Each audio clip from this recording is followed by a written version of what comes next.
La chasse à l'homme continue dans les Cévennes autour du village des Plantiers. On sait désormais que le fugitif qui a tué son patron et un collègue est repassé chez lui après les meurtres pour s'équiper afin de vivre dans les bois, un secteur qu'il connaît par cœur. Il serait aussi lourdement armé.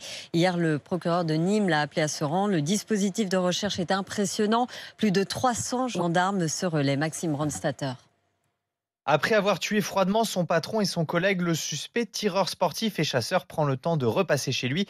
Il s'équipe pour sa cavale, raconte Éric Morel, procureur de Nîmes. Il s'est équipé comme un homme qui part dans la nature pour résister au froid, pour résister aux intempéries, comme le ferait un homme qui part à la chasse. Au passage, il s'est peut-être armé, une hypothèse qui inquiète les autorités. Il pourrait avoir pris la fuite en étant muni de cette arme de poing, peut-être aussi d'une arme longue qui a une portée de tir d'environ 300 mètres et qui est particulièrement dévastatrice. C'est cette hypothèse qui oblige les 300 gendarmes qui ratissent la zone jour et nuit à rester très prudents.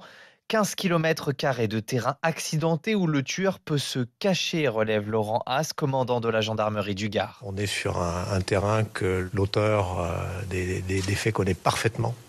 Il connaît parfaitement, il y habite, il en connaît tous les recoins, il les pratique depuis énormément de temps et donc il a cet avantage sur nous évidemment. L'homme s'est marié avec une enfant du village où il vit depuis une dizaine d'années.